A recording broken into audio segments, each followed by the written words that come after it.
Friends, welcome to the channel online study with DK. और आज हम 8 मार्च का फर्स्ट शिफ्ट में जो भी पेपर हुआ, जिन भी बच्चों का पेपर हुआ, उन सभी जिन भी बच्चों ने हमें एनालिसिस दिया, तो उसके थ्रू हम आपके सामने कुछ क्वेश्चंस लेके आए हैं, जिसमें हिंदी, इंग्लिश, मैथ्स और पेडागॉजी और सीडीपी के क्वेश्चंस हैं। तो आप सभी से मैं कहना चाहूँगी कि जिनका भी एग्ज़ाम है वो बिल्कुल टेंशन फ्री होके एग्ज़ाम हॉल में बैठे, क्योंकि जो पेपर है मॉडरेट है। बाकी जिन्होंने भी थोड़ा बहुत भी पढ़ा है और अच्छे से काफ़ी समय से पढ़ते आ रहे थे, आप आराम से पेपर सॉल्व कर सकते हैं। तो घबराने की बिल्कुल भी यहाँ पे ज़रूरत नहीं है। तो मेरे साथ आप इन क्वेश्चन का एनालिसिस देखेंगे, हो सकता है कि आपको ये बहुत ईजी लगे। तो देखिएगा, सबसे पहले हिंदी में पूछा गया था आपको संधि मतेक की। तो देखिए, मतेक में दो आपकी मात्राएं हैं, तो ये आपका किस में आता है? वृद्धि संधि में। फिर आपका गद्यांश पूछा गया था, पद्यांश पूछा गया था। पद्यांश जो था वो आपका निराला की कविता से पूछा गया था, जो बच्चे ने बताया हमें कुछ इस तरह से बताया है। और फिर आपके हिंदी में ऊष्म व्यंजन आए थे, और ऊष्म व्यंजन भी जो आपकी पोयम थी उन्हीं में से कुछ पंक्तियों में दिए गए थे, और वहाँ से पूछे गए थे कि इनमें से किस पंक्ति में ऊष्म व्यंजन है। तो यहाँ पर आप सभी को मैं बता देना चाहती हूँ कि ऊष्म व्यंजन आपके क्या होते हैं? श, श, श और हा। तो आपके ऊष्म व्यंजन 4 होते हैं, जो कि इस तरह है। फिर एक आपका क्वेश्चन आया था हिंदी में, बाएं हाथ से लिखने वाले को क्या कहते हैं? ठीक, इस तरह से आपका पेडागॉजी में, हिंदी की पेडागॉजी में ये पूछा गया था। फिर आपका ये देखिए, दंतोष्ठ पूछा गया था। तो वाह ही सिर्फ एक ऐसा वर्ण है जो दंत और औष्ठ से बोला जाता है, तो यहाँ पर इसका आंसर रहेगा वाह। तो आप पेपर का लेवल देख रहे हैं कि पेपर बहुत ज़्यादा टफ नहीं है। विराम चिन्ह से क्वेश्चन आया था, और विराम चिन्ह दिया गया था, आपको बताना था कि ये विराम चिन्ह कौन सा है। मतलब सीधी बात ये कि ग्रामर से क्वेश्चन आपके कवर किए जा रहे हैं। तुल्यता बोधक विराम चिन्ह आपको दिया गया था। फिर आपका ओ, और जो अंग्रेजी में ओ लिखा होता है, तो उसको हम किस तरह से लिखते हैं? तो वो आपके आगत वर्ण में आता है, उसका राइट आंसर होगा आगत वर्ण। अब मुहावरे आए थे, 2-3 मुहावरे पूछे गए थे, लोकायुक्तियाँ पूछी गई थी। तो मुहावरा आपका पूछा गया था कान कतरना, ठीक। और इसके 2-3-4 आपको ऑप्शन दिए गए थे, उनके अकॉर्डिंग आपको इसे फिल करना था। लोकायुक्तियाँ थी ढाक के 3 पात। और फिर आपका जो पेडागॉजी से क्वेश्चन था, सीखना व्यवहार में उत्तरोत्तर परिवर्तन करना है। तो ये डेफिनेशन किसकी है? तो ये डेफिनेशन जो है स्किनर की है। तो इस तरह से आपका जो हिंदी का पेपर था, उसके क्वेश्चंस हमें बच्चों के थ्रू मिले। अब हम बात करते हैं ईवीएस के पेपर की। जो आपका ईवीएस का पेपर है, अभी तक ये था कि अंतरिक्ष विज्ञान से क्वेश्चंस आ रहे हैं, तो अभी भी अंतरिक्ष विज्ञान से पहले 10-12 क्वेश्चन आए, फिर थोड़े कम हुए, फिर थोड़े कम हुए, तो अब 4-5 आपके अंतरिक्ष से क्वेश्चन रिपीट हो रहे हैं। और गैलेक्सी के बारे में पहले भी पूछा गया था, वैज्ञानिकों के बारे में पहले भी पूछा गया था। तो यहाँ पर आप देख सकते हैं, जैसे कि मैंने आपको यहाँ पर बताया कि गैलेक्सी से संबंधित प्रश्न और गैलेक्सी का भविष्य के बारे में कुछ ऐसा करके क्वेश्चन था, बच्चे ने बताया। और भारतीय वैज्ञानिकों का योगदान या कौन सबसे इसमें इम्पोर्टेंट रहे, तो यहाँ पर अंतरिक्ष विज्ञान से 4 से 5 क्वेश्चन कवर किए गए थे, जिनमें से हमें 2 क्वेश्चन बच्चे ने प्रोवाइड किए। फिर देखिए, थोड़ा सा ये जो है ईवीएस में ये साइंस पार्ट को भी लेकर के आ रहे हैं। तो आप यहाँ पर देख सकते हैं उत्तल लेंस, मतलब आपका अब यहाँ पर लेंस से भी क्वेश्चन आने लगे हैं। तो आप अब लेंस वाला जो टॉपिक है और जो साइंस से थोड़े टच वाले टॉपिक है, उन टॉपिक्स को थोड़ा सा एक बार देख लें। लेंस से आया था और प्रिज्म से आया था। तो ईवीएस जो है थोड़ा सा पार्ट टफ आ रहा है ईवीएस का, लेकिन बाकी के जो पार्ट है वो आपके ईजी आ रहे हैं। तो आप यदि बाकी पार्ट में स्ट्रांग है तो आप अच्छे से नंबर प्लस कर सकते हैं।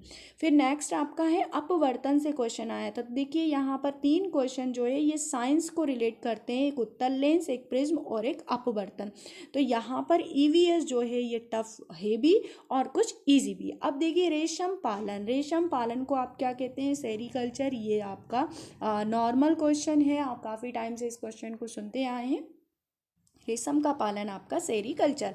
फिर घर और परिवार, इग्लू। देखिए, आपका कल भी इग्लू रिपीट हुआ था, आज भी इग्लू आया है। तो घर, परिवार और आपके जो पक्षी हैं, इन सभी को आप अच्छे से देख लें, क्योंकि यहाँ से आपके क्वेश्चंस आ रहे हैं। फिर ये प्लास्टिक के गुण, प्लास्टिक के आपके कौन से गुण होते हैं, और वहाँ से क्वेश्चन पूछा गया था। और देखिए, अब यहाँ पर बीमारियों से, जीवाणु से, स्कर्वी आपकी विटामिन से, प्रोटीन से, आपके देखिए यहाँ पर जो ये वाला पार्ट है विटामिन विटामिन, प्रोटीन और रोग वाले पार्ट को ये कवर कर रहा है। तो यहाँ से आपके जो क्वेश्चन थे ईवीएस के थे। फिर आपका एक दिवस से क्वेश्चन आया था कि 12 जनवरी आपका युवा दिवस है। युवा दिवस है, तो ये जो आप यहाँ पर देख सकते हैं कि जो 12 जनवरी है युवा दिवस किसके जन्मदिन के उपलक्ष्य में मनाया जाता है? स्वामी विवेकानंद जी के जन्म दिवस है।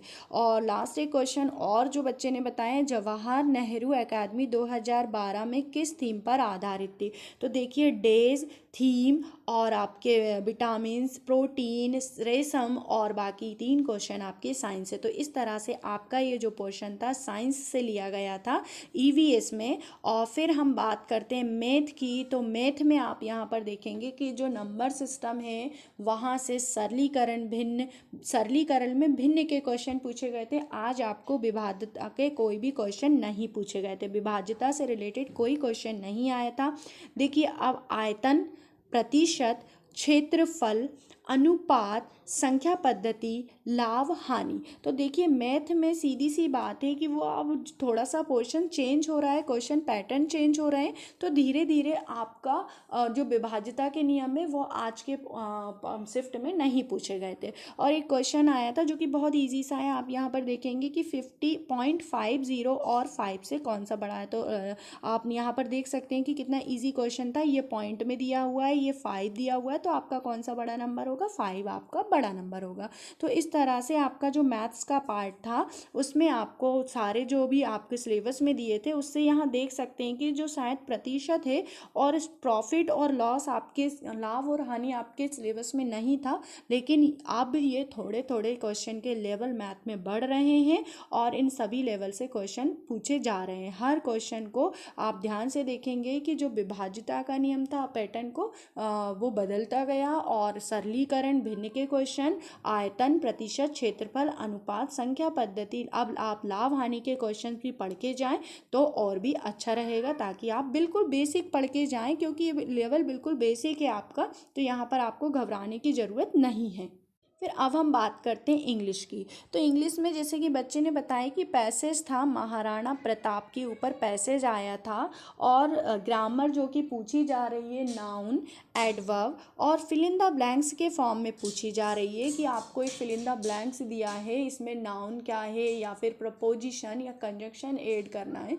तो इस तरह से आपका जो इंग्लिश का पार्ट है उसमें भी आप ग्रामर पूछी जा रही है और आप देख सकते हैं यहाँ पर प्रपोजिशन, कंजक्शन और आपकी पोयम। तो इस तरह से आपकी ग्रामर को इंक्लूड करते हुए पैसेज में और पोयम में क्वेश्चंस पूछे जा रहे हैं।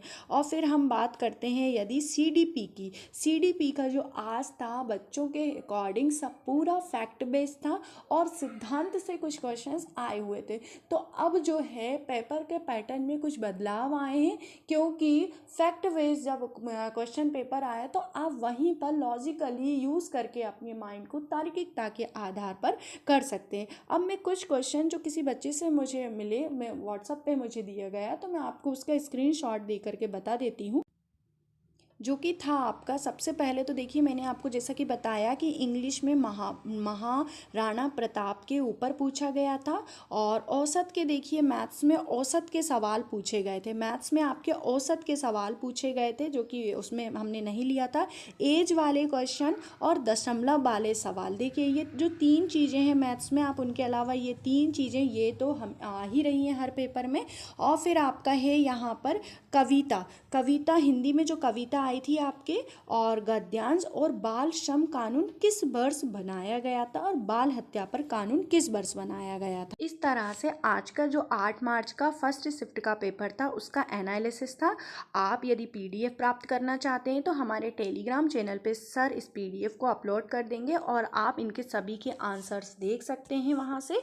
और चाहें तो आप इन सभी का और हमारी और भी मदद कर सकते हैं इन सभी क्वेश्चंस में, कि यदि आपने एग्ज़ाम दिया था तो सर का जो व्हाट्सअप नंबर है, सर जो वीडियो में प्रोवाइड करते हैं, आप उस व्हाट्सअप नंबर पे हमें क्वेश्चंस भेजेंगे तो आपकी तो हेल्प होगी ही होगी, और साथ में और जो बच्चे पेपर देने जाने वाले उन सभी बच्चों की हेल्प होगी।